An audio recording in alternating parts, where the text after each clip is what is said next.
رحمۃ اللہ وبرکاتہ۔ محترم ناظرین اکرام، یہ آج کا ہمارا 52واں دینی لائیو سوال جواب پروگرام ہے۔ ہمارے اس پروگرام کا مقصد یہ ہے کہ ہماری زندگی میں جو روزمرہ مسائل پیش آتے ہیں تو قرآن و سنت کی روشنی میں مختصر طریقے سے یہاں ان کا حل ہو جائے اور ان کا جواب ہو جائے۔ تو ماشاءاللہ آپ لوگ ساتھ دے رہے ہیں اور اس پروگرام کو چلتے ہوئے کہہ لیجیے 52 ہفتے ہو گئے ہیں۔ ہفتے میں ایک دن اتوار کے دن ہمارا یہ پروگرام رہتا ہے، تو 52واں آج کا یہ پروگرام ہے۔ اور آج کا بھی اس کا مقصد یہی ہے کہ لوگوں کے جو پیش آمدہ مسائل ہیں ان کا حل کیا جائے اور ان کو آپ حضرات تک پہنچایا جائے۔ آج کا جو یہ پروگرام ہے اس کی ایک خاص صفت یہ ہے کہ میرے وطن سے میرے والد محترم جناب حضرت اقدس الحاج قاری محمد ہارون بدر صاحب میرے والد ہیں، تو وہ گاؤں سے تشریف لائے ہوئے ہیں۔ تو آج کا یہ پروگرام ہے تو میں نے کہا اس کی شروعات جو ہے والد صاحب کی قرات سے ہو جائے، کیونکہ آپ انشاءاللہ سنیں گے ہی اللہ تبارک و تعالیٰ ہر آدمی کو کوئی نہ کوئی صفت دیتا ہے، کسی نہ کسی صفت سے نوازتا ہے کہ جس کی وجہ سے وہ دوسروں سے ممتاز ہوتا ہے۔ والد ماجد کی الحمدللہ یہ خاص صفت ہے کہ جو ان کی آواز جو قرات ہے وہ کہتے ہیں نا انگلش میں گاڈ گفٹڈ، یعنی خدا کی طرف سے ایک عطا ہے، اللہ تبارک و تعالیٰ کی طرف سے ایک عطا ہی ہے۔ جو لہجہ قرآن کریم کا پڑھنے کا جو ایک انداز ہے، جیسا کہ قرآن کریم میں بھی کہا گیا ورتل القرآن ترتیلا، کہ قرآن کریم کو ترتیل کے ساتھ میں پڑھو۔ ایک حدیث میں نبی کریم صلی اللہ علیہ وسلم نے ارشاد فرمایا کہ زین القرآن باصواتکم، کہ قرآن کریم کو مزین کرو اپنی آوازوں کے ذریعے سے، یعنی قرآن کو بہترین لب و لہجے کے اندر پڑھیے۔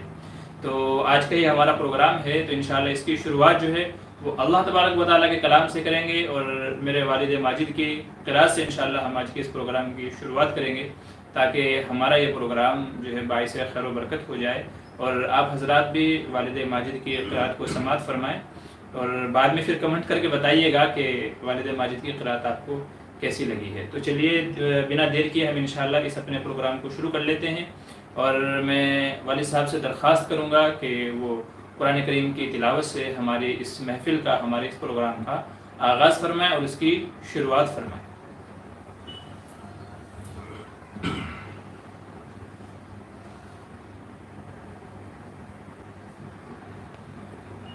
أعوذ بالله من الشيطان الرجيم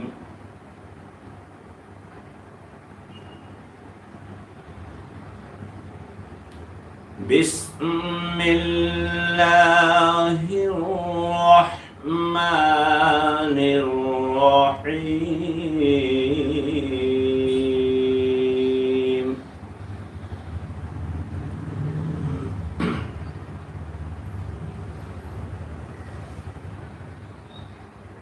لا يستوي أصحاب النار وأصحاب الجنة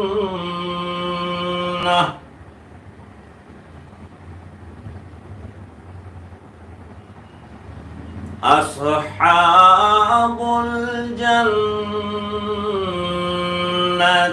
هم الفائزون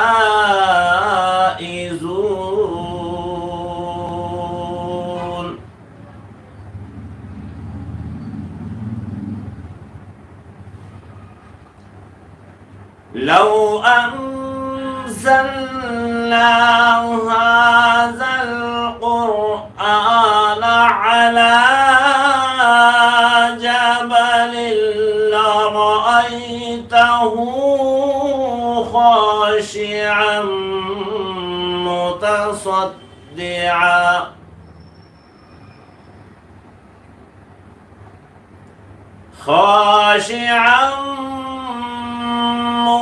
متصدعا من خشية الله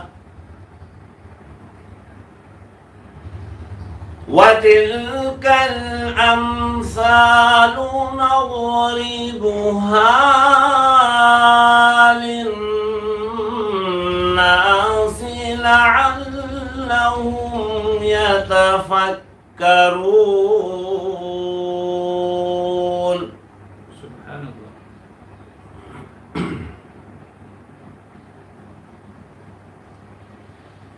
هو الله الذي لا إله إلا هو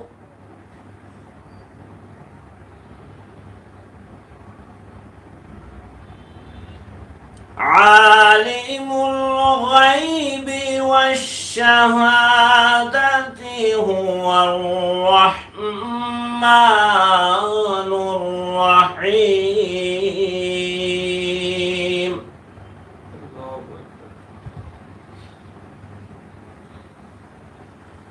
هو الله الذي لا إله إلا هو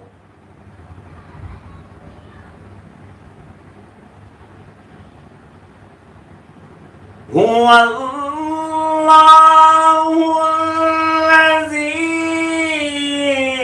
لا إله إلا هو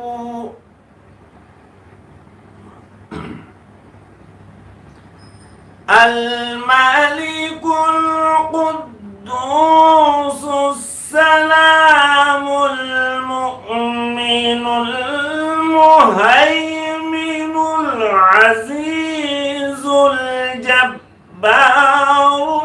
المتكبر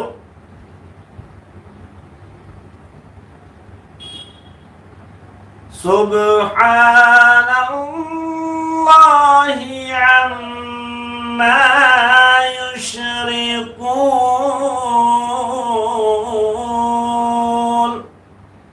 سبحان الله. الله أكبر.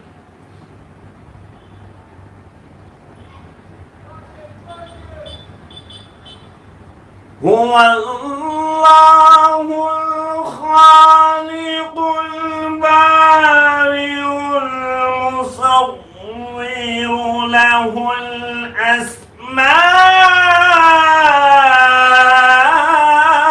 الحسنى. الله أكبر. يسبح له ما في السماوات والأرض وهو العزيز الحكيم.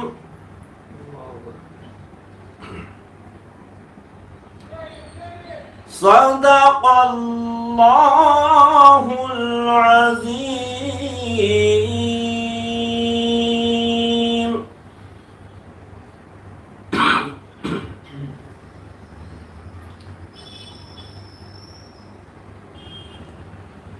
بسم الله الرحمن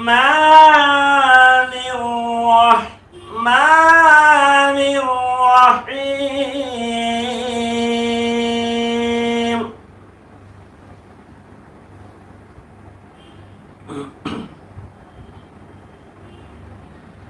إن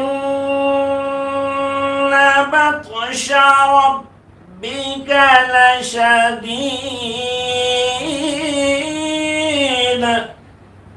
الله أكبر. سبحان الله. إنه هو يبدئ ويعيد.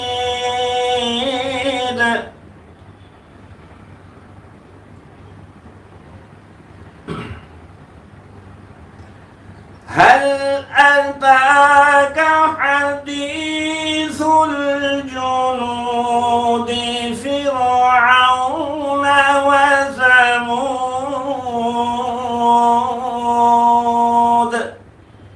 سبحان الله.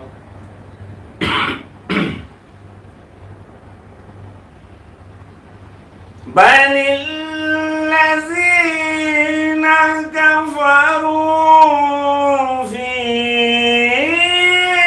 تكذيب اللہ اکبر اللہ اکبر في تكذيب والله من ورائهم محيط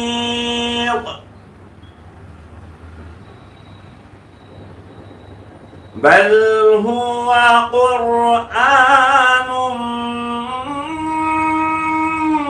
مجيد لوح محفوظ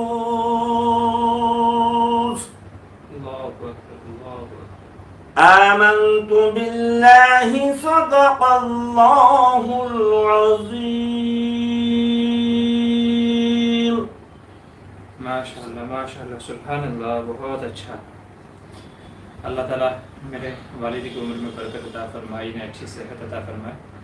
واقعی سن کے دل ایک دم نرم ہو گیا اور جسم کا رواں رواں کھڑا ہو گیا۔ آپ یقین مانیے، میں جب جو ہے والد صاحب کی نماز میں قرات سنتا ہوں، میری آنکھوں سے خود بخود آنسو جاری ہو جاتے ہیں۔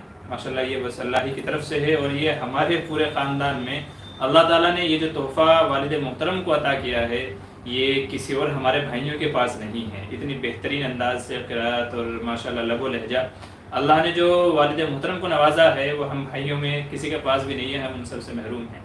تو آپ حضرات بھی دعا کریں، اور جو ہے والد صاحب ہیں اور ہمارے جو دادا ہیں وہ بھی ماشاءاللہ بھی حیات ہیں، سمجھے 90 کے آس پاس ان کی بھی عمر ہے، اور والد جو ہے دادا کی بھی، دادا جان کی بھی ماشاءاللہ آواز ایسی ہے، بہت مضبوط آواز، بہت پیارا اور خوبصورت لب و لہجہ ہے۔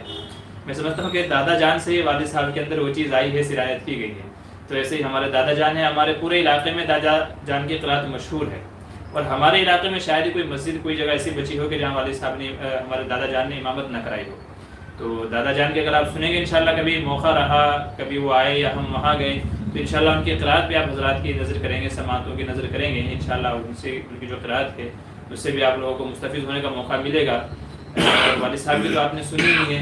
تو یہ ہمارے خاندان میں ایک دادا جان ہیں جو سب سے ٹاپ لیول پہ ہیں، اور پھر والد ماجد ہیں جن کی قرات آپ نے سنی ہے۔ بقیہ تو اور خاندان میں کسی کی ایسی قرات نہیں ہے۔ تو دونوں ہی کے حق میں دعا کیجئے کہ دادا جان کو بھی اللہ اچھی صحت دے، اور ان کو بھی اللہ تعالیٰ عمر کو دراز کرے، اور ایسے ہی والد صاحب کو بھی اللہ تعالیٰ عمر کو دراز کرے، اور صحت اللہ تبارک و تعالیٰ ایسے ہی بنائے رکھے۔ جو ہے بہت اچھا لگا مجھے، دل کو بس میں بتا نہیں سکتا کہ جو کیفیت ہو گئی تھی، واقعی یہ قرآن کریم کا معجزہ ہے کہ جب اگر اچھی آواز میں پڑھا جائے تو دل نرم ہو جاتے ہیں، اور آنکھوں سے آنسو خود بخود نکلنے شروع ہو جاتے ہیں، جاری ہو جاتے ہیں۔ یہ قرآن کریم کا بے شک معجزہ ہے۔ ہونا یہ چاہیے کہ ہم سب کو ایسا ہی قرآن کریم پڑھنا آنا چاہیے، تب جا کر کے قرآن کریم دلوں پر اثر کرتا ہے۔ آپ نے سنا ہوگا لوگوں کی زندگیاں بدل گئی، قرات ہو رہی تھی، لوگ رو رہے تھے، تو وہ اصل میں ایسی ہی قرات ہوتی ہے کہ جس کو سن کر کے دل نرم ہو جاتے ہیں، دل موم ہو جاتے ہیں، اور دلوں پر قرآن کریم اثر انداز ہوتا ہے۔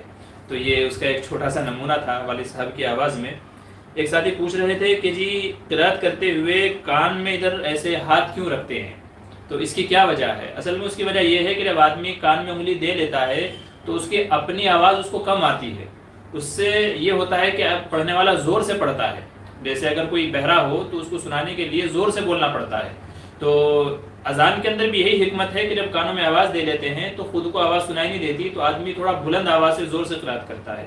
تو قرہ حضرات بھی جو کانوں میں انگلیاں دے کر کے یا ہاتھ رکھ کر کے، جو آپ نے شیخ عبد الباسط صاحب کو بھی سنا ہوگا، تو جو کان پہ ہاتھ رکھ کر کے جو قرات کی جاتی ہے، اس کا ایک مقصد یہ ہوتا ہے کہ آدمی کو خود کو آواز کم آتی ہے تو وہ تھوڑا زیادہ اچھی آواز سے کرتے ہیں، اور ایک ردم بھی ان کو ملتا ہے، ایک انرجی ان کو اس سے ملتی ہے۔ تو اس وجہ سے یہ ہاتھ رکھ کر کے جو ہے قرآن کریم پڑھا جاتا ہے۔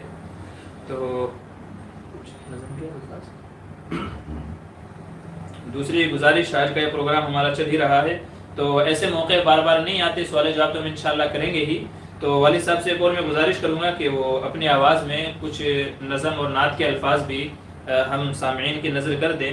یہ تو آپ نے قرات کا ایک نمونہ سنا ہے، قرات سنی ہے، اب کچھ اشعار ہو جائیں، کچھ نظم وغیرہ ہو جائیں والد صاحب کی آواز میں، اس کو بھی سنیے گا آپ انشاءاللہ۔ پھر سوال جواب کے لیے تو ہمارے پاس کافی وقت ہے، کیونکہ والد صاحب بار بار نہیں آتے ہیں، اور آپ لوگوں کے ساتھ میں ملنے کا اور آپ کو سنانے کا یہ موقع بار بار نہیں ملے گا۔ تو آج موقع ہے، تو آج ہم لوگ اس سے فائدہ اٹھا لیتے ہیں انشاءاللہ. پھر سوال جواب بھی ہمارے ہوتے ہی رہیں گے. تو میں والد صاحب سے ایک اور درخواست اور گزارش کرتا ہوں کہ کچھ اشعار کچھ نظم وغیرہ ہم سامعین کو سنا دیں. السلام علیکم ورحمۃ اللہ وبرکاتہ. وعلیکم السلام.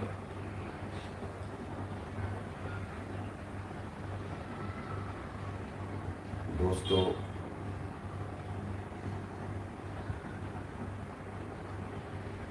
یہ ایک بہت پرانے زمانے سے نعت شریف چلی آ رہی ہے اور آپ اس کو سنتے بھی رہتے ہیں، اور حقیقت میں یہ نظم جو ہے اس چیز کی یاد دلاتی ہے کہ جہاں پہ تنہے تنہا اس اندھیرے گھر کے اندر ہم ہوں گے، جہاں پر ہمارے عزیز و اقارب ہم کو لے جا کر چھوڑ دیں گے، ساتھ چھوڑ دیں گے، واپس چلے آئیں. آگے ان کی ہمت ہی نہیں کہ وہ آگے جو ہے ساتھ دیں. کتنا بھی چہیتا ہو، کتنا بھی لاڈلا ہو، پیارا ہو، محبوب ہو، قریب ہو، وہ منزل ایک ایسی ہے کہ جو اس سے آگے کبھی آج تک نہ تو کوئی گیا اور نہ کوئی جائے.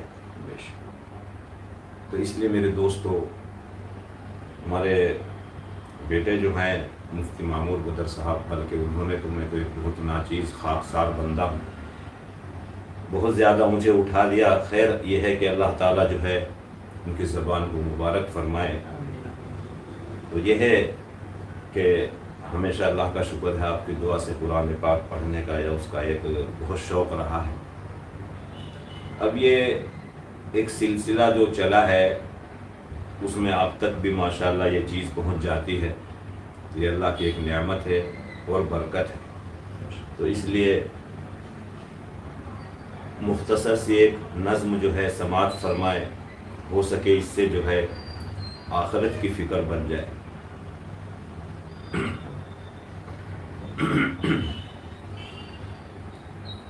دنیا کے اے مسافر،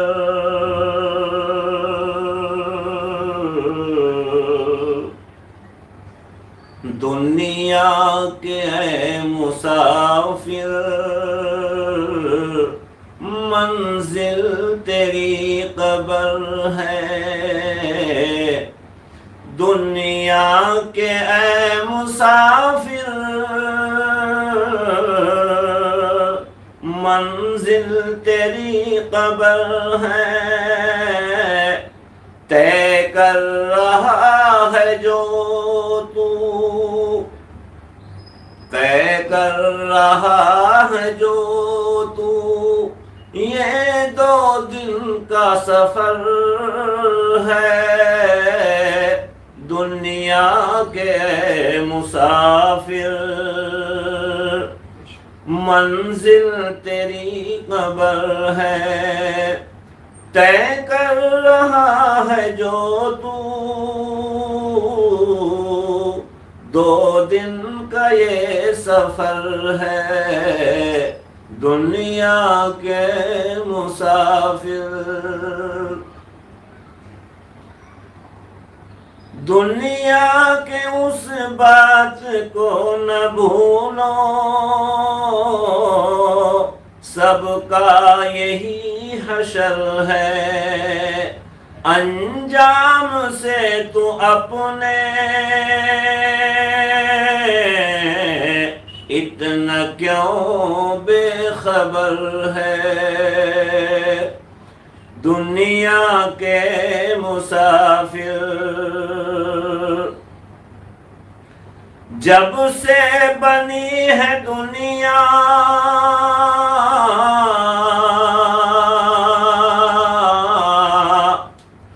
جب سے بنی ہے دنیا، لاکھوں کروڑوں آئے، باقی رہا نہ کوئی، باقی رہا نہ کوئی، سب مٹی میں سمائے. دنیا کے مسافر منزل تیری قبر ہے،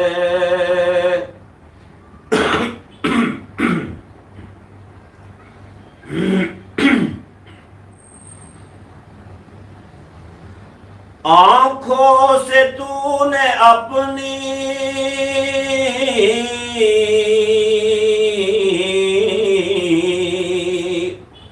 آنکھوں سے تو نے اپنی کتنے جنازے دیکھے،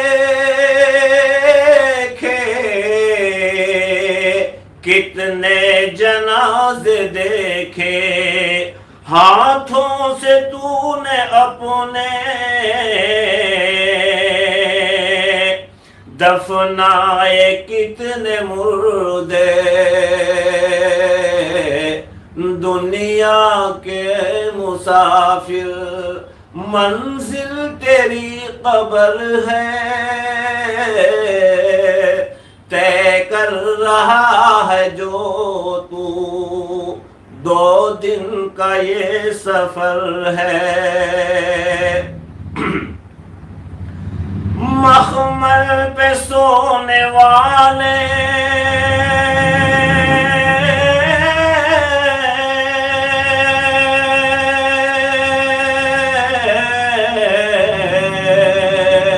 مٹی میں سو رہے ہیں، دیکھیے مخمل پہ سونے والے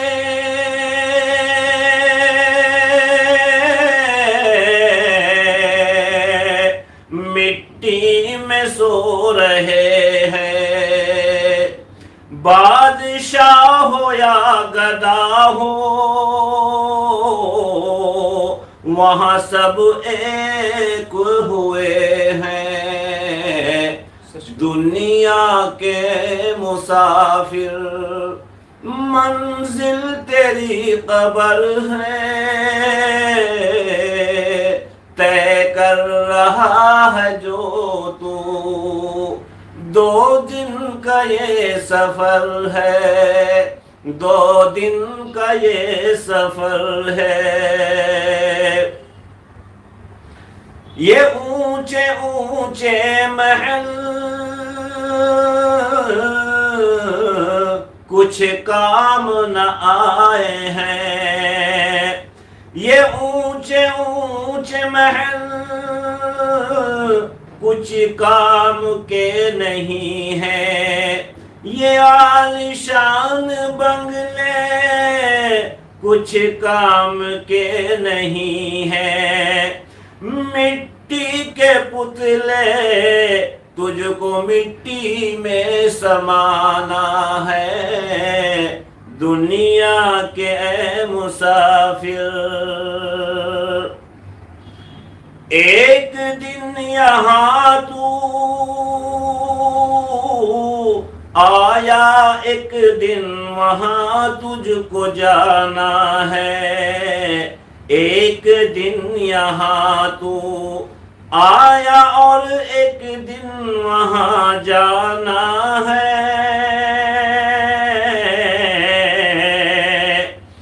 ارے نادا تو کر لے سامان سفر ہے، دنیا کے مسافر، دنیا کے مسافر منزل تیری قبر ہے، طے کر رہا ہے جو تو 2 دن کا یہ سفر ہے۔ السلام علیکم۔ السلام ورحمۃ اللہ وبرکاتہ، بہت بہت شکریہ، جزاک اللہ خیر۔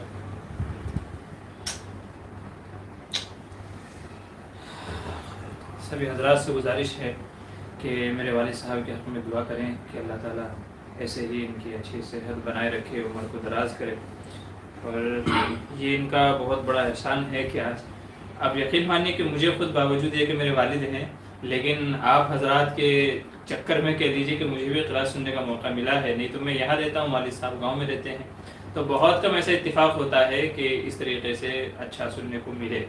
تو میں آپ حضرات کا شکر گزار ہوں اور پھر والد صاحب کا شکر گزار ہوں کہ اتنی اچھی قرأت ہم نے سنی ہے اور اتنی اچھی نظم ہم نے سنی ہے. اور آخرت کی فکر کے حوالے سے یہ نظم تھی کہ دنیا کے مسافر منزل تیری قبر ہے. بے شک یہ صحیح بات ہے کہ ہم لوگ یہاں آئے ہیں آخرت کی تیاری کے لیے. یہ ہمارا سوال جواب یہ جو بھی کچھ ہے یہ اپنی دنیا بنانے کے لیے اور آخرت کی تیاری کرنے کے لیے ہی ہے کہ مسئلے مسائل سیکھ کر کے ہماری زندگی سدھر جائے, آخرت کی فکر ہو جائے. تو یہ نظم بھی اسی حوالے سے ہے. کاش کہ ہم اس نظم میں جو الفاظ جو میسیج دیا گیا ہے اس کو سمجھ کر کے اپنی زندگیوں میں لانے والے, زندگیوں کو سدھارنے والے بن جائیں. تو اللہ تعالیٰ کہنے سننے زیادہ عمل کے توفیق نصیب فرمائے. بہت بہت شکریہ, جزاک اللہ خیر. چلیے اب ہم اپنے جو سوال جواب کا ہمارا سلسلہ ہے, جو پروگرام ہے, اس کو شروع کر لیتے ہیں.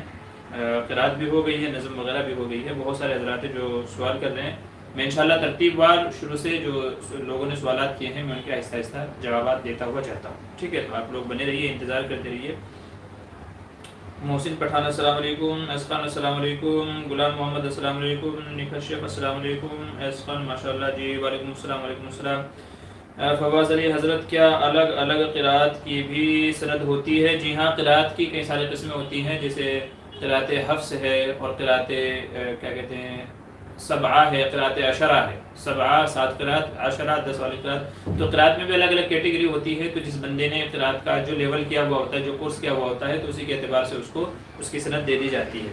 مظاہر علوم میں, دارالعلوم میں, یہ تمام شعبے ہیں قرأت کے. فین آف مفتی مامور بدر السلام علیکم. جی وعلیکم السلام. راجہ بابو کے السلام علیکم. جب غیر مسلم مر گیا لیکن وہاں پہ غیر مسلم نہیں ہیں تو ہم جلائیں گے یا دفن کر دیں گے؟ جی ایسے کو صرف دفنا دیا جائے, ایک گڑھا کھود کر کے ان کو دفنا دیا جائے. غیر مسلم ہے, اگر کوئی ان کا انتم سنسکار کرنے والا نہیں ہے, ان کو دفنانے وغیرہ یا ان کے رسم و رواج کے اعتبار سے کوئی اس کو ہینڈل کرنے والا نہیں ہے, تو پھر مسلمانوں کو حکم یہ ہے کہ ایسے غیر مسلم کی میت کو جلایا تو نہیں جائے گا, بس ایک گڑھا کھود کر کے اس میں دفن کر دیا جائے گا. اس کا یہ مسئلہ ہے. سیف السلام علیکم. وعلیکم السلام. ماشاء اللہ. قسمت علی سبحان اللہ. اے ڈی پی اسلامی کا ماشاء اللہ. اور سید عمر حنیف ماشاء اللہ ماشاء اللہ. حضرت بہت پیاری قرأت ہے. جی جزاک اللہ خیر. راجہ بابو, ہم آپ سے بے حد محبت کرتے ہیں, آپ کا ہر ویڈیو بہت اچھا لگتا ہے. جی بہت بہت شکریہ. اللہ آپ کے جان مال میں برکت دے, ایسے ہی محبتوں کو آپ کے حسن نظر کو قائم رکھے. فواز علی حضرت, اپنے والد صاحب سے پوچھے کہ قرأت امپروو کرنے کے لیے کچھ ٹپس دیں جو ایک عام مسلمان پریکٹس کر کے ہی امپروو کر سکے. تو اس کا جواب تو والد صاحب ہی دیں گے کہ اس سلسلے میں کیا مطلب کیا ریاض کرنا یا طریقہ کرنا یا کیا چیز اس کے اندر مفید ہو سکتی ہیں. آپ کا کوئی مشورہ ایسے کہ بھئی عام لوگ بھی اگر چاہیں تو اس طرح پریکٹس کر سکے اچھی آواز کو بنانے کے لیے, تو مطلب جو اس سلسلے میں کچھ ہیں حضرات ان کی قرأت سنی جائے, تنہائی میں مشق کی جائے, یا مطلب کیا کہہ رہے ہیں اس سلسلے میں؟ اس سلسلے میں جو ہے سب سے پہلی بات تو یہی ہے کہ اس میں دیکھو, ایک جو ہے جو اپنے سے بہتر جانتے ہیں یا مسجد کے پیش امام ہیں یا اپنے کوئی پڑوس میں ایسے حافظ قاری ہیں, جی جی ان سے جو ہے رابطہ قائم کر کے ان کو اپنا استاد بنا لیا جائے, اور ان سے جو ہے وہ کچھ حرفوں کے جو ہیں یا قرآن پاک کے جو کچھ قواعد ہوتے ہیں, یعنی ایک قرأت کا جو اللہ نے وہ رکھا ہے وہ الگ چیز ہے, مگر ایک جو قرآن پاک پڑھنے کا ایک طریقہ ہے ترتیل کے ساتھ, ان کو ان سے سیکھ لیا جائے. کیونکہ دیکھو بغیر استاد کے تو کوئی بھی چیز حاصل ہوتی نہیں. دنیا کے اندر جتنے بھی دنیاوی کام ہیں, جتنی بھی بڑی بڑی فیکٹریاں ہیں, بڑے بڑے جو ہے وہ کارخانے ہیں, ہر جگہ ایک دوسرے کے محتاج ہیں, ایک دوسرے کا استاد ہے. یہ اللہ کا دین ہے, دین کے ہم سب محتاج ہیں, ہمیں سب کو ضرورت ہے. جی یہ ہماری لکھے پڑھے ہوں اور ان پڑھ ہوں, کم زیادہ لکھے پڑھے ہوں, سب دین کے محتاج ہیں. دین جو ہے ہماری ضرورت ہے. ہمیں سیکھنے کے اور اس کو حاصل کرنے کے لیے اتنا زیادہ اس میں پریشانی بھی نہیں ہے. تو جیسا کہ شروعات سے جو ہے کچھ قاعدے ہیں, جیسے اس میں بڑا شین ہے, چھوٹا سین ہے, اس کی آواز میں فرق ہونا, بڑا قاف ہے, چھوٹا قاف ہے, اس کی آواز میں فرق ہونا, اور مد ہے اس کو ذرا اس کے مقدار تک کھینچنا. جب یہ چیزیں انشاءاللہ آ جائیں گی پھر خود بخود جو ہے آپ کی آواز بننے لگے گی اور آپ کو پڑھنے میں مزہ آنے لگے گا. اور جب آپ کو پڑھنے میں مزہ آئے گا تو پھر انشاءاللہ اس کے ساتھ ساتھ جو ہے آپ کو اور زیادہ اس سے دلچسپی ہوگی. پھر انشاءاللہ آپ جب اس میں قدم رکھیں گے تو پھر انشاءاللہ کوئی رکوع، کوئی سورت جو آپ عام طریقے سے آپ پڑھیں گے اس میں بھی مزہ آئے گا، اور پھر جو ٹھہر ٹھہر کے آپ قرات کریں گے تو اس میں بھی مزہ آئے گا۔ اس لیے آئے گا کہ آپ کو پڑھنے کا وہ طریقہ آ گیا، پھر ایسے ہی آہستہ آہستہ آپ کی آواز بنتی چلی جائے گی، اور جب انشاءاللہ آواز بنتی چلی جائے گی پھر اس میں سے جو ہے ایک لہر، ایک گونج آواز کی انسان کو، پڑھنے والے کو خود بھی آتی ہے، خود بھی جو آتی ہے تو اس کو بھی ایک مزہ آتا ہے، اچھا لگتا ہے۔ جب اس کو اچھا لگتا ہے، پڑھنے کے اندر جو ہے اس کو خوبصورتی نظر آتی ہے، تو پھر ماشاءاللہ اوروں کو بھی جو ہے اس کے پڑھنے سے اور لوگ متاثر ہوتے ہیں اور ان کو خوبصورت لگتا ہے۔ تو بس یہی ہے کہ انشاءاللہ جو ہے اس کے جو ہے قواعد کو سیکھا جائے اور اس کی مشق کی جائے۔ جی ویسے تو یہ بتلایا ہے کہ آپ کو علم حاصل کرنے کے لیے، آج تو ہمارے گھر گھر کے اندر ہے، حافظ ہیں، عالم ہیں، قاری ہیں، اور اس کے علاوہ پڑھانے والے ہیں، جی مسجدیں ہیں، مدرسے ہیں، ان میں سب میں انتظامات ہیں۔ نہیں تو یہ بتلایا ہے کہ آپ علم حاصل کرو، چاہے آپ کو ملک چین کیوں نہ جانا پڑے، یعنی یہ ہماری ضرورت ہے۔ اس کے لیے مٹی، دھول، کنکر، یہ سب چیزیں برداشت کرتے ہوئے اگر آپ کو اس کے سیکھنے کے لیے، اس کو اچھا پڑھنے کے لیے سفر بھی کرنا پڑے، پریشانی، بھوک پیاس بھی برداشت کرنی پڑے، تو اس میں بھی کوئی مذائقہ نہیں، کیونکہ یہ اللہ کا دین ہے، یہ بغیر قربانیوں کے ہم تک نہیں آیا۔ تو جیسے جیسے لیول کی جس وقت میں قربانی دی گئی ہے، تو آج بھی وہی قربانی ہے کہ اپنا گھر چھوڑ کے سیکھنے کے لیے جانا، یا کسی کے پاس بیٹھ کر اس کو معلومات کرنا، اپنا وقت فارغ کر کے، جی ان کے پاس جو ہے اپنا وقت لگا کر کسی چیز کو حاصل کرنا، اگر دل کے اندر تڑف ہے۔ نہیں تو عام طریقے سے تو ہم سن رہے، موبائل پہ سنتے ہیں، ٹیلی ویژن پہ سنتے ہیں، جی اور ریڈیوز وغیرہ میں سنتے رہتے ہیں، وہ نہیں ہے۔ صرف کیا ہے کہ اس کو سننے کے بعد اس پر عمل کرنا، اس چیز کو حاصل کرنا، چاہے اس میں کتنی بھی تکلیف ہو، کتنا بھی خرچ ہو، کتنی بھی پریشانی ہو۔ تو بس یہی بات ہے۔ انشاءاللہ جب آپ کوشش کریں گے تو پھر الحمدللہ اچھا پڑھنا آ جائے گا۔ جزاک اللہ خیر۔ اللہ تعالیٰ۔ منیر احمد کا اگلا سوال ہے، دکان اور مکان کے ایڈوانس اماؤنٹ کی زکوٰۃ ہے کیا؟ جی ہاں، اس کے ایڈوانس کی زکوٰۃ دینی ہے، اور جس بندے کا وہ روپیہ پیسہ ہے، یعنی میں نے دکان مکان لی ہے تو میں ہی ایڈوانس دیتا ہوں، تو میرے اوپر ہی اس کی زکوٰۃ آئے گی، چونکہ وہ رقم میری ہی ہے اور اس کا مجھے ملنا بھی یقینی ہے، تو اس لیے جو دینے والا ہے اسی کے اوپر زکوٰۃ آئے گی۔ آگے چلیے، شاکر جمیل کا سوال ہے، مفتی صاحب، امام صاحب نماز پڑھاتے وقت مقتدیوں کی نیت کیا ہے؟ بس دل میں اتنی نیت کر لے کہ میرے پیچھے جو بھی نماز پڑھ رہا ہے یا پڑھے گا میں اس کا امام ہوں، میرے پیچھے نماز پڑھنے والے تمام مقتدیوں کا میں امام ہوں، وہ چاہے بعد میں آوے چاہے وہ پہلے سے نماز میں شامل ہو، تو بس مطلقاً نیت کر لے کہ میرے پیچھے نماز پڑھنے والے تمام مقتدیوں کی میں امامت کر رہا ہوں، بس اتنی نیت کر لے کافی ہے۔ اچھا جی، محسن پٹھان کہہ رہے ہیں، سود کے پیسے کی وجہ سے بس کی پیسے بھی حرام ہوں گے؟ اگر سود کے پیسے کی وجہ سے BS کیا کہہ رہے ہیں آپ؟ کہ سود سے اگر کوئی کاروبار کیا، بزنس کیا گیا تو اس سے جو منافع آئے گا وہ تو حلال ہوگا، البتہ سود کا پیسہ ہے تو اسے جلدی سے جلدی صدقہ خیرات کر دینا چاہیے، چونکہ وہ حرام ہے۔ اور اگر کوئی اور سوال ہے تو اس کو واضح طور پہ دوبارہ لکھیے۔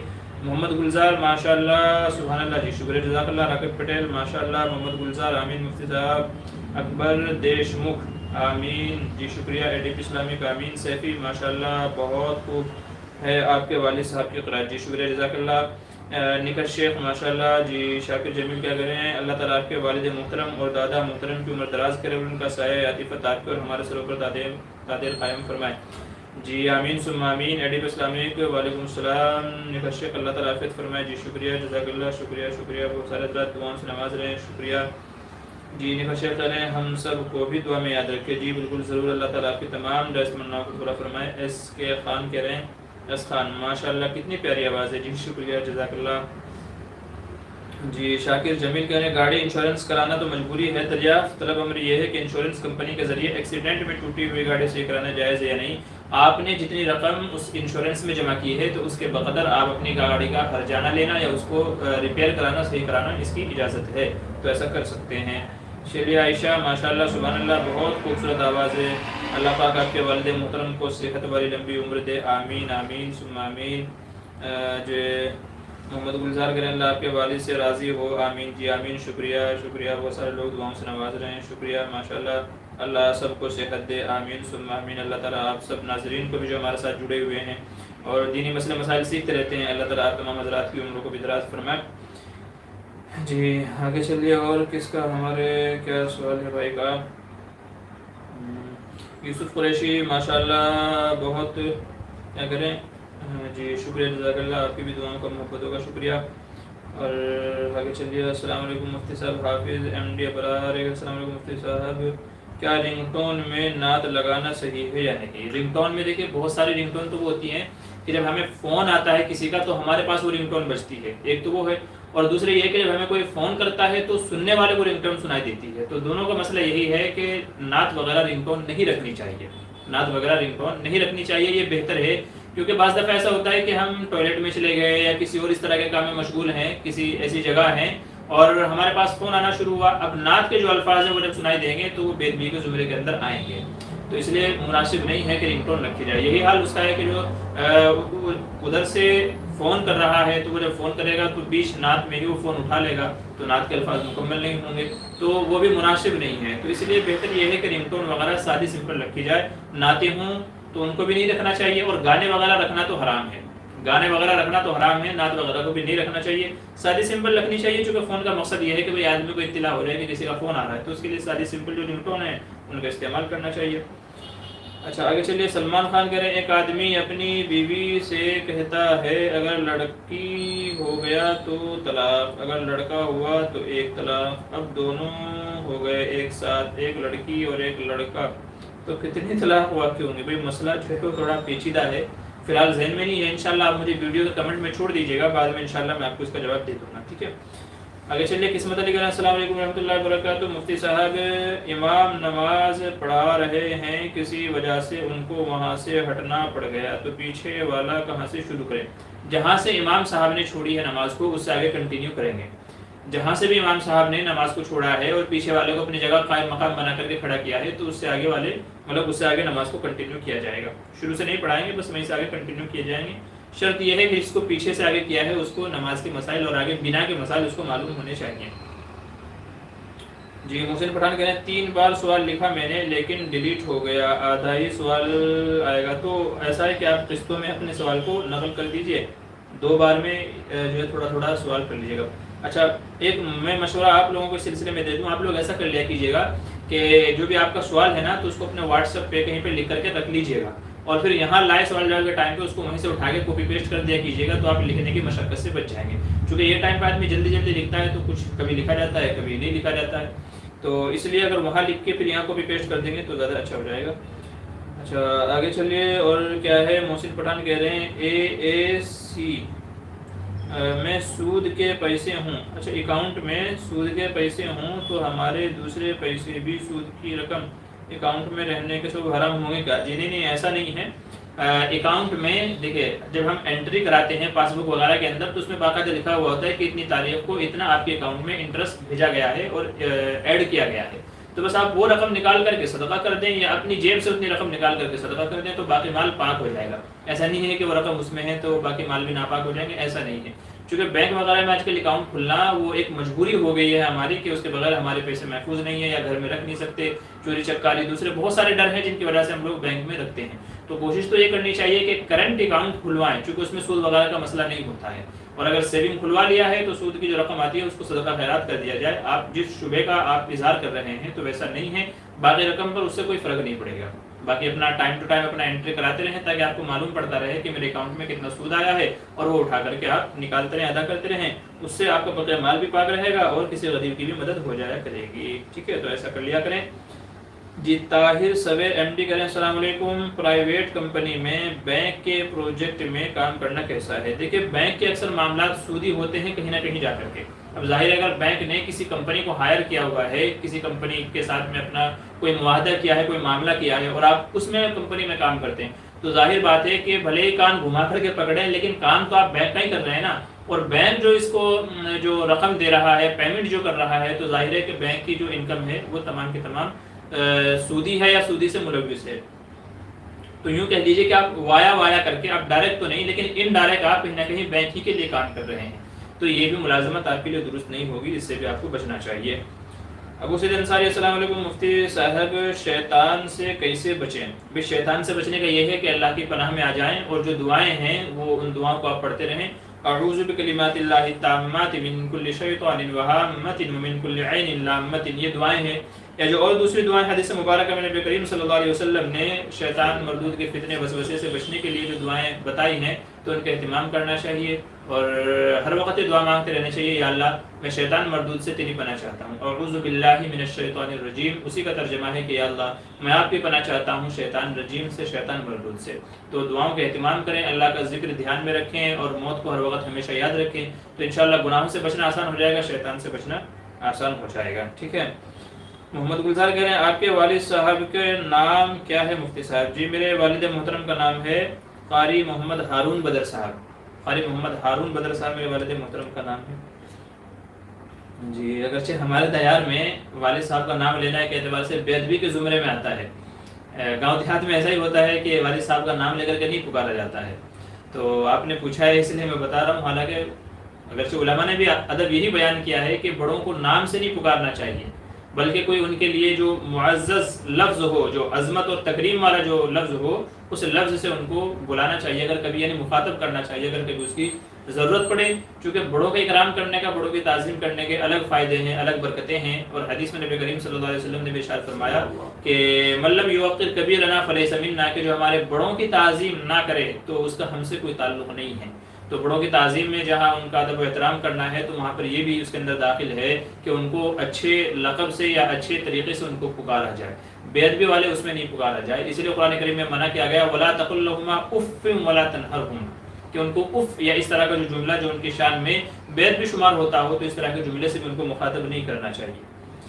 جی محمد پوچھ رہے ہیں بلی کی خرید و فروخت کرنا کیسا ہے؟ جی گنجائش ہے، خرید و فروخت کر سکتے ہیں، چونکہ بلی کو پالنے کی علماء نے اجازت دی ہے تو اس کی خرید و فروخت کی بھی اجازت ہوگی۔ اے ڈی بی اسلامی کہہ رہے ہیں بینک میں روپیہ فکس کرنا کیسا ہے؟ جی فکس ڈپوزٹ کبھی کبھی اگر آپ کو ضرورت ہے واقعی، جیسے میں نے کہا چوری چکاری یا کوئی اور وجہ ہے اس کی، اس طرح کا کوئی ڈر ہے تو آپ بینک میں ڈپوزٹ کر دیجئے، گنجائش ہو جائے گی اس کی، جیسے اکاؤنٹ کھلوانے کی گنجائش ہے ایسے فکس ڈپوزٹ کی بھی۔ لیکن اگر آپ کو ضرورت نہیں ہے، آپ کا پیسہ کسی اور دوسرے ذریعے سے بھی محفوظ رہ سکتا ہے، سیف رہ سکتا ہے، تو پھر فکس ڈپوزٹ کی کیا ضرورت ہے؟ یاد رکھیں ہمارے دیار میں بہت سارے لوگ کیا کرتے ہیں، فکس ڈپوزٹ اس لیے جمع کرا دیتے ہیں چونکہ اس سے ایک بڑی سود کی رقم ہمارے پاس آتی ہے اور لوگ اس سود کی رقم کو استعمال کرتے ہیں۔ یاد رکھیے اس نیت سے اگر کوئی فکس ڈپوزٹ جمع کراتا ہے تو پھر وہ حرام ہے، پھر وہ جائز نہیں ہوگا۔ تو اگر مجبوری ہے تو مجبوری میں تو گنجائش ہوگی، ٹھیک ہے، اور اگر کوئی مجبوری نہیں ہے تو پھر فکس ڈپوزٹ نہیں کرانا چاہیے، اس رقم کو کہیں اور لگا دینا چاہیے کاروبار میں، تجارت میں، تاکہ اس سے حلال آمدنی ہماری شروع ہو جائے۔ راجہ بابو کہہ رہے ہیں نظر لگ جائے تو کیا پڑھ کے دم کر سکتے ہیں؟ جی نظر کی دعا میں نے ابھی بھی عرض کی تھی، ایک دعا تو یہ ہے کہ جس سے بچے کو نظر نہ لگے، ایک دعا تو یہ ہے ربی اعوذ بک من ہمزات الشیاطین واعوذ بک ربی ان یحضرون، ایک دعا تو یہ ہے کہ اس کو پڑھ کر کے دم کر دینا چاہیے، نیٹ پہ آپ سرچ کریں گے تو آپ کو مل جائے گی۔ دوسری دعا ہے وَإِن يَكَادُ الَّذِينَ كَفَرُوا لَيُزْلِقُونَكَ بِأَبْصَارِهِمْ لَمَّا سَمِعُوا الذِّكْرَ وَيَقُولُونَ إِنَّهُ لَمَجْنُونَ، یہ قرآن کریم کی آیت ہے، اس کو پڑھ کر کے دم کرنا چاہیے۔ تیسری چیز ہے اس سلسلے میں اعوذ بکلمات اللہ التامات من کل شیطان وہامۃ ومن کل عین لامۃ، یہ تیسری دعا ہو گئی ہے۔ اسی کے ساتھ میں آیت الکرسی آپ پڑھ لیجئے اور اسی کے ساتھ میں 7 مرتبہ سورہ فاتحہ پڑھ لیجئے۔ یہ وہ تمام مضبوط دعائیں ہو گئی ہیں کہ بھلے سے بھلی نظر کیوں نہ ہو، انشاءاللہ وہ ان دعاؤں کے ذریعے سے آپ کی نظر اتر جائے گی، کیونکہ نظر بہت بری چیز ہے۔ حدیث میں کہا گیا کہ اونٹ کو بھی ہنڈیا میں پہنچا دیتی ہے، اور ایک حدیث میں کہا گیا کہ میری امت میں سب سے زیادہ موتیں نظر لگنے کی وجہ سے ہوگی، اس لیے کہا گیا ہم کو یہ تلقین کی گئی کہ جب کسی اچھی چیز کو دیکھیں تو ماشاء اللہ لا قوت الا باللہ کہہ لیا کریں، تاکہ نظر کا جو نقصان ہے، سائیڈ ایفیکٹ ہے، اس سے سامنے والا بچ جائے۔ تو یہ کچھ دعائیں ہیں نظر کے سلسلے میں، انشاءاللہ ان دعاؤں کا اہتمام کر لیں گے تو ہر بری نظر سے آپ کیا ہو جائیں گے، محفوظ ہو جائیں گے۔ شاکر بھائی کہہ رہے ہیں مثلا 4000 روپے میں زیرو والا انشورنس کروایا اور گاڑی میں خدا نخواستہ 10,000 روپے کا بل انشورنس کمپنی نے بنایا، تو کیا سب یعنی 10,000 روپے کی مرمت جائز ہے؟ صرف 4,000 روپے کی لاگت تک مرمت کرنی چاہیے؟ جی میں نے عرض کیا کہ جتنا ہم نے جمع کیا ہے، علماء یہ فرماتے ہیں کہ جتنا ہم نے جمع کیا ہے تو اتنے تک کا ہم فائدہ اٹھا سکتے ہیں، باقی آپ مجھے بعد میں یاد دلائیے گا، انشاءاللہ میں مزید تفصیل اس سلسلے میں دیکھ کر کے آپ کو بتا دوں گا اور رہنمائی کر دوں گا۔ آگے چلیے کہہ رہے ہیں مثنوی میں مولانا رومی رحمۃ اللہ علیہ نے کیا کہہ رہے ہیں جواروں کی مثالی کہانیاں بیان کی ہیں، جبکہ یہ بنائے ہوئے قصے ہیں، لیکن لوگ اسے سچ سمجھتے ہیں، تو کیا اسے بیان کر سکتے ہیں؟ دیکھیں جو قصے اس طریقے سے جو کہانیاں بتائی گئی ہیں وہ بطور عبرت کے ہیں کہ لوگ ان کو پڑھیں یا سنیں تو ان سے نصیحت حاصل کریں، سبق حاصل کریں، تو ان کا جبکہ ہم کو پتا ہے کہ یہ سچ نہیں ہے، سچ نہیں ہے، لیکن بطور مثال ان کو بطور عبرت بیان کیا جاتا ہے، تو بیان کرنے کی گنجائش ہے۔ اب سامنے والے کو چاہیے کہ ان سے نصیحت ہی حاصل کرے، ان کو سچ نہ سمجھے، کیونکہ وہ بطور مثال اور بطور عبرت اور بطور موعظت کے بیان کیے گئے ہیں، تو اس لیے بیان کرنے میں تو کوئی حرج نہیں ہے۔ انہوں نے بیان کیا ہے ہماری نصیحت کے لیے، ہم آگے بیان کر سکتے ہیں دوسروں کی نصیحت کے لیے۔ بس یہ ہے کہ سامنے والے کو اگر ایسا ہے کہ سامنے والا غلط فہمی کے اندر مبتلا ہو سکتا ہے تو اس کو بتا دیں کہ بھئی یہ صرف بطور مثال ہے، یہ کوئی سچا واقعہ نہیں ہے، تو اگر آپ ساتھ میں وہ بھی وضاحت بھی کر دیں گے تو اور اچھا رہے گا۔ محسن پٹھان کہہ رہے ہیں سود کی رقم کئی مہینوں تک صدقہ نہیں کی تو رقم حرام ہوگی؟ جی نہیں، ایسا تو نہیں ہے کہ بقیہ رقم حرام ہو جائے، ہاں بس یہ ہے کہ جتنی دیر تک وہ سود کی رقم آپ کے پاس رہے گی تو اتنا زیادہ سود کی نحوست آپ کے اوپر رہے گی، تو اس لیے بہتر یہ ہے کہ جلدی سے جلدی وہ رقم نکال کر کے اس کو صدقہ کر دیا جائے، نہیں تو جب تک آپ کے پاس رہے گی سود کی نحوست اور سود کا گناہ آپ کو ملتا رہے گا۔ جی پاپا پٹیل کہہ رہے ہیں السلام علیکم مفتی صاحب، ثنا خان اور مفتی انس کا بیان آپ نے ڈیلیٹ کیوں کیا؟ بھائی لوگوں کو جو ہے وہ کڑوی بات ہضم نہیں ہوتی ہے، قل الحق ولو کان مرا حدیث میں کہا گیا، پرسوں والد صاحب کہہ رہے تھے کہ بھائی صحیح بات تو یہ ہے کہ سچ جو ہے نا وہ کڑوا ہوتا ہے، یہ اپنی جگہ بالکل صحیح بات ہے کہ سچ جو ہے وہ کڑوا ہوتا ہے، اور سچ کو اور کڑوی بات کو ہضم کرنا ہر ایک کے بس کی بات نہیں ہے۔ تو کچھ وجوہات ہیں کہ جن کی وجہ سے اسے جو ہے یوٹیوب سے ہٹایا گیا ہے، اور اگر کچھ رہا ایسا تو پھر دوبارہ اپلوڈ کر دیں گے، لیکن فی الحال کسی وجہ کی وجہ سے آپ لوگ مجھ سے بہتر سمجھ رہے ہیں کہ کس طرح کا ماحول ہے، کہ وہ کہتے ہیں نا کہ ناصیحہ مت کر نصیحت دل میرا گھبرائے ہے، میں سمجھوں اسے اپنا دشمن جو مجھے سمجھائے ہے۔ تو یہاں لوگوں کا مسئلہ یہ ہے کہ اگر آپ ان کو سمجھانے جائیں، نصیحت کرنے جائیں تو وہ الٹا آپ ہی کے دشمن ہو جاتے ہیں۔ تو اس لیے کہ ہمارا تو یہ ہو کہ قرآن کریم میں کہا گیا بذکر فإن الذکریٰ تنفع المؤمنین، کہ بھی نصیحت کرتے رہیں، سمجھاتے رہیں تاکہ لوگوں کو نصیحت حاصل ہو، لیکن کبھی کبھی کڑوی باتیں جو ہے نا بجائے نصیحت کے وہ ان کا الٹا ریئیکشن ہو جاتا ہے، آدمی سمجھ لیتا ہے کہ شاید مجھ سے کوئی دشمنی ہے، کچھ اور مسئلہ ہے، تو کچھ ان کے اب مصلحت کے لحاظ جو چاہے آپ کہہ لیں، تو ان کی وجہ سے کچھ وقت کے لیے اس بیان کو ہٹا دیا گیا ہے، ڈیلیٹ تو نہیں کی ہے تو بھی یوٹیوب پہ، لیکن وہاں پہ لوگوں کو شو نہیں ہوگی، تو بس یہی وجہ ہے اور کچھ نہیں ہے۔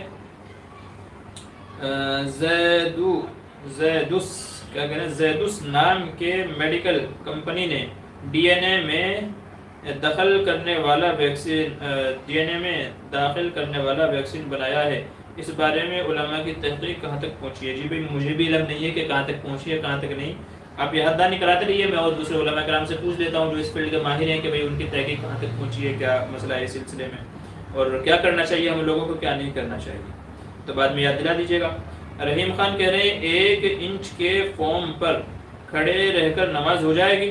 دیکھیں کھڑے رہنے سے مسئلہ نہیں ہے، جب سجدے میں آدمی جاتا ہے تو اگر اس وقت وہ دبتا ہے دبانے سے تو پھر ایسے پر نماز نہیں ہوگی، اور اگر دبانے سے دبتا نہیں ہے، ہارڈ ہے، کڑک ہے، یعنی جب پیشانی ٹیکتے ہیں تو گدا اور نیچے نہیں دبتا ہے، تو اگر دبانے سے نہیں دبتا ہے تو پھر نماز ہو جائے گی۔ کھڑے ہونے سے مسئلہ نہیں ہے، سجدے سے مسئلہ ہے، تو اگر سجدے میں دبتا ہے تو نماز نہیں ہوگی، اور اگر دبتا نہیں ہے، ہارڈ ہے، تو پھر نماز ہو جائے گی۔ اچھا آگے چلیے، نینسی کرامت این وائی، السلام علیکم حضرت، کیسی سے نجات کی دعا؟ اچھا کسی سے نجات کی دعا، اچھا جی وعلیکم السلام ورحمۃ اللہ، بڑے دنوں کے بعد آپ حاضر ہوئے ہیں۔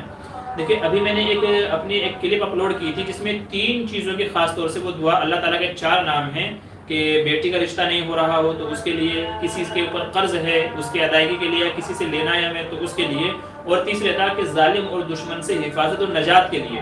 تو ابھی 2 دن پہلے میں نے ویڈیو اپلوڈ کی تھی، تو آپ اس کو پڑھ لیجئے، تو وہ اللہ تعالیٰ کے 4 نام ہیں، اسماء الحسنی ہیں، تو آپ ان کو پڑھ لیجئے، اور جو طریقہ اس میں بتایا گیا ہے 4-5 منٹ کی ویڈیو ہے، آپ اس کو دیکھ لیجئے اور اس کے مطابق عمل کیجئے انشاءاللہ، تو جو آپ نے جس مقصد کے لیے آپ پڑھ رہے ہیں انشاءاللہ وہ مقصد بھی اسی سے حاصل ہو جائے گا۔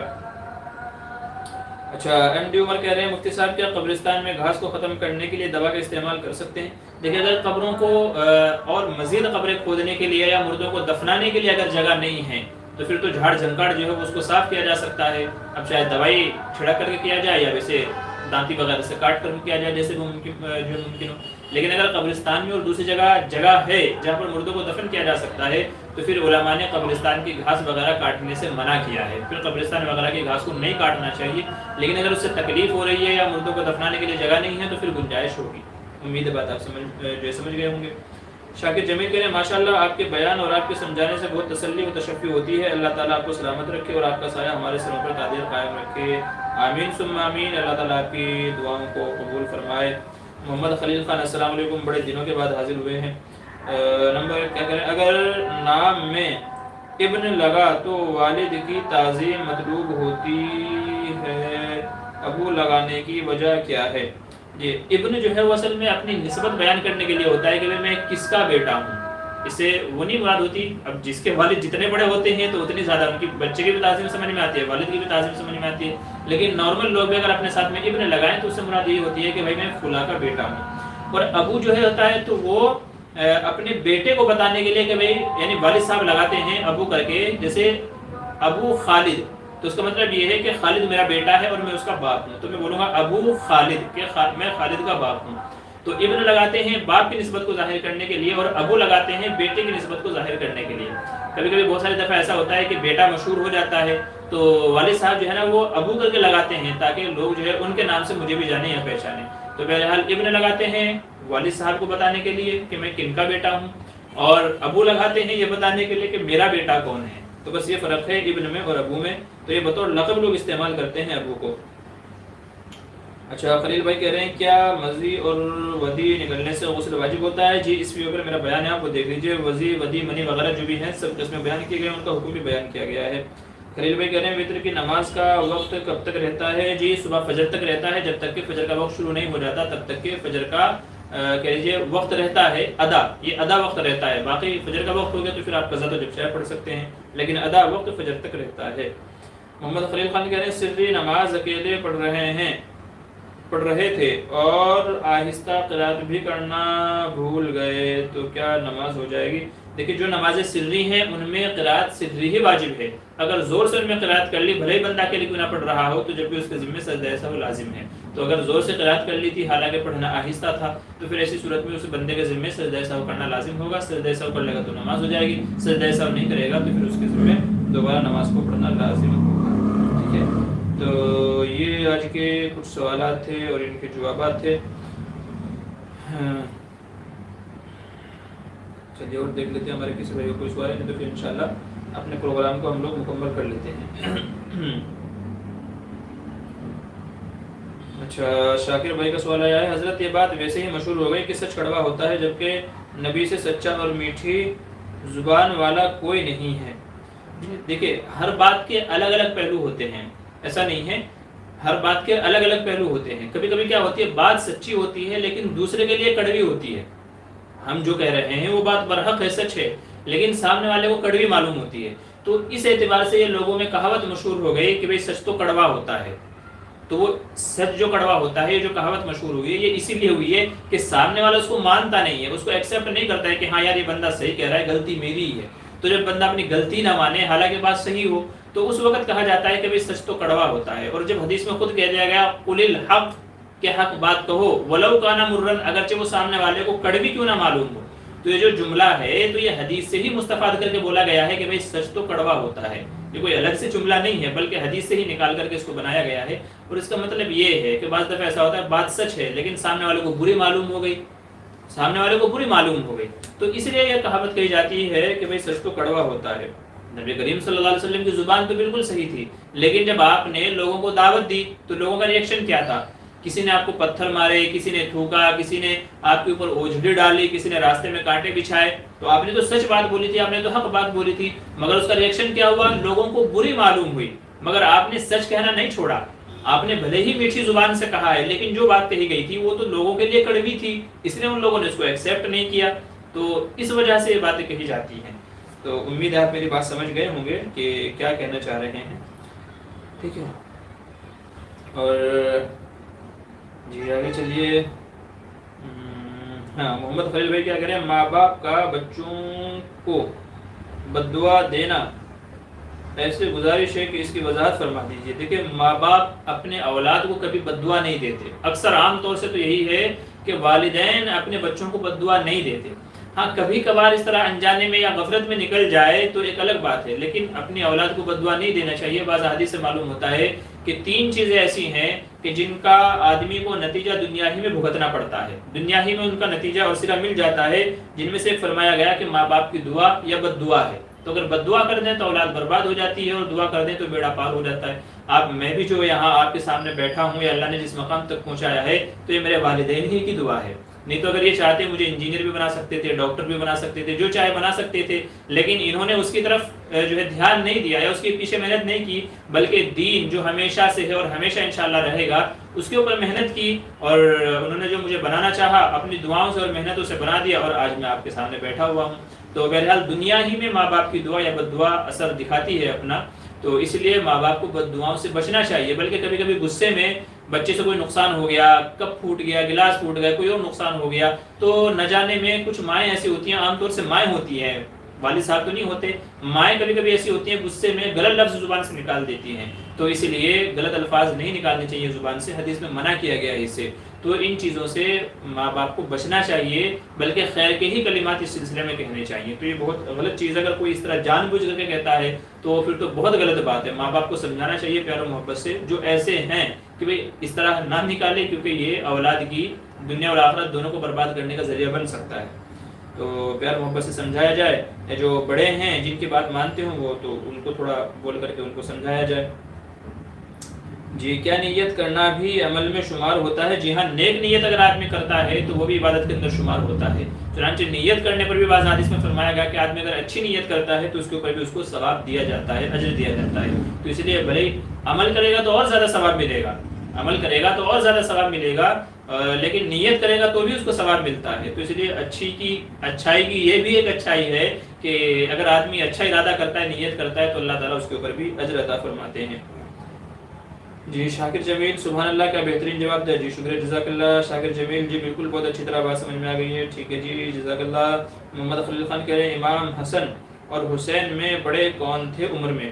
جی جو حضرت حسن تھے، حضرت حسن رضی اللہ عنہ وہ بڑے تھے، اور حضرت حسین رضی اللہ عنہ وہ عمر میں چھوٹے تھے۔ تو حسین رضی اللہ عنہ یہ عمر میں چھوٹے تھے، حضرت حسن رضی اللہ عنہ یہ عمر کے اعتبار سے بڑے تھے۔ بہت سارے لوگ یہ کنفیوز کا شکار رہتے ہیں، یہ صحیح میں نہیں رہتے۔ بہت سارے لوگ حضرت حسین رضی اللہ عنہ کو بڑے سمجھتے ہیں، کیوں؟ کیونکہ ان کی قربانیاں زیادہ ہیں، حالانکہ حضرت حسن رضی اللہ عنہ کی بھی قربانیاں کم نہیں ہیں، لیکن حضرت حسین رضی اللہ عنہ کے ساتھ میں جو کربلا کا واقعہ پیش آیا، انہوں نے ان کا مقام و مرتبہ اس قدر بڑھا دیا، اور اس قدر ان کا مقام و مرتبہ بڑھا دیا ہے اس عمل نے، کہ لوگ یہ سمجھنے لگے ہیں کہ جیسی بڑی قربانی ان کی تھی تو شاید عمر کے اعتبار سے بھی وہ بڑے تھے، حالانکہ ایسا نہیں ہے۔ حضرت حسن رضی اللہ عنہ بڑے تھے اور حضرت حسین رضی اللہ عنہ چھوٹے تھے۔ اللہ تعالیٰ جو ہے دونوں کو نوجوانان جو ہے جنت کے سردار ہیں، جنت کے نوجوانوں کے سردار ہیں، تو ہم اگر دعا کریں گے تو ان کے رفع درجات کا ہی وہ جو ہے ذریعہ ہوگا، نہیں تو ہماری اس کی تو ان کو ضرورت ہی نہیں ہے، وہ تو بخشے بخشائے ہیں۔ حضور صلی اللہ علیہ وسلم نے ان کو جنت کے نوجوانوں کا سردار کہا ہے، تو ظاہر ہے کہ ہم تو بلکہ ان کے طفیل دعا کر سکتے ہیں کہ اللہ تعالیٰ ان کے طفیل، ان کے قربانیوں کے طفیل ہم سب کی بھی مغفرت کے فیصلے فرمائے۔ جی شاکر جمیل کے حضرت ملاقات کی تمنا ہے، کیسے ممکن ہے؟ جی بھائی میں تو ممبئی میں رہتا ہوں، جوگیشوری میں، تو کبھی اگر آپ کو ادھر یہاں پہ آنا ہو یا آپ کہیں آس پاس میں رہتے ہوں تو آپ ارادہ کیجئے، جب آنے والے ہوں تو ہمیں فون کر دیجیے گا، انشاءاللہ تو ملاقات آپ سے ہو جائے گی۔ تو بس یہی طریقہ ہے، یا پھر آپ جہاں رہتے ہیں کبھی اگر اتفاق سے ہمارا وہاں نہ ہوا تو انشاءاللہ پھر ہم کوشش کریں گے کہ آپ لوگوں سے ملاقات ہو جائے۔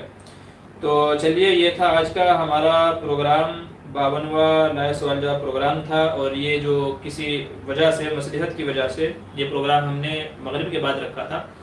آنے والا جو ہفتہ ہے تو دیکھیں گے، اگر یہ جو وقت ہے ہمارا کافی ہو جاتا ہے سوال جواب کے لیے تو انشاءاللہ مغرب بعد رکھیں گے، نہیں تو پھر اپنا جو عشاء کے بعد کا ہمارا سلسلہ چلا رہا ہے تو انشاءاللہ وہی کنٹینیو کریں گے۔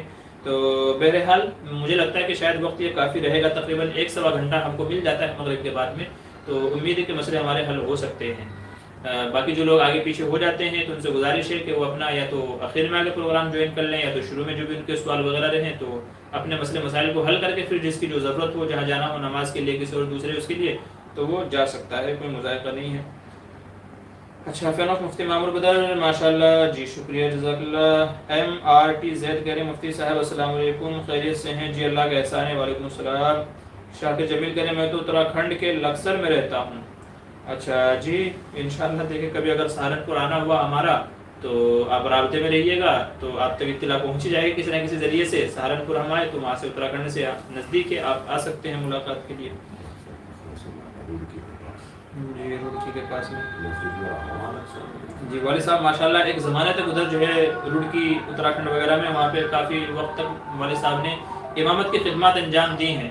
تو والد صاحب کا وہ وقت میں نوجوانی کا زمانہ تھا تو کافی وقت انہوں نے گزارا ہے اور ادھر کے جو علاقے وغیرہ ہیں آپ نے ذکر کیا والد صاحب نے بتا دیا کہ ہاں فلاں جگہ پہ ہے اور انہوں نے امامت بھی کی ہے تو ادھر بھی خدمات انجام دی ہیں والد صاحب نے.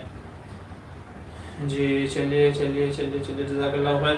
جی تو چلیے ہم اپنے اس پروگرام کو مکمل کرتے ہیں انشاءاللہ. پھر اگلے ہفتے آپ سے ملاقات ہوگی. اگر تب تک والد صاحب رہے تو پھر انشاءاللہ والد صاحب کی اطلاعات سے پھر اس پروگرام کو شروع کریں گے. اور اگر والد صاحب کا سفر ہو گیا تو پھر اللہ تعالیٰ جب موقع دے گا تو جب دیکھیں گے. جی کیا کہہ رہے ہیں شاکر بھائی میں بھی مظاہر علوم سے ہی فارغ ہوں. اچھا بہت اچھی بات ہے ماشاءاللہ. جی ہم نے بھی مظاہر علوم سے فراغت حاصل کی تھی. بہت اچھی بات ہے. تو ساتھی ہو گئے. ہم نے بھی مظاہر سے پڑھا ہے آپ نے مظاہر سے پڑھا ہے تو مدرسے کے ساتھی ہو گئے. خیر چلیے ابھی اجازت دیجیے. آپ کی بھی نماز کا وقت ہو رہا ہوگا اور ہمیں بھی نماز کی تیاری کرنی ہے. تو آپ حضرات میرے حق میں میرے والد محترم کے حق میں میری والدہ کے حق میں اور جو بھی ہمارے لواحقین ہیں ان سب کے حق میں دعا کیجیے کہ اللہ سب کو اچھے سے رکھے صحت و عافیت کے ساتھ رکھے. نہ جانے کس کی دعا کس کے حق میں قبول ہو جائے تو اس لیے ایک دوسرے کے حق میں دعائیں کرتے رہیں. ٹھیک ہے تو چلیے اب آپ سے اجازت چاہتے ہیں. یہ آج کا ہمارا 52واں پروگرام تھا. انشاءاللہ 53ویں پروگرام میں پھر آپ سے ملاقات ہوگی اگلے اتوار کو. اس بیچ میں اگر آپ کو کوئی سوال وغیرہ رہ جائے تو آپ کسی بھی لیٹسٹ ویڈیو کے کمنٹ میں آپ وہ سوال پوچھ سکتے ہیں. انشاءاللہ اس کو دیکھ کر کے اس کا جواب ویسے دے دیا جائے گا. باقی ہمارے پروگرام تو انشاءاللہ سنڈے کو رہتا ہے. تو چلیے اجازت دیجیے پھر ملاقات ہوگی آپ سے. السلام علیکم ورحمۃ اللہ وبرکاتہ.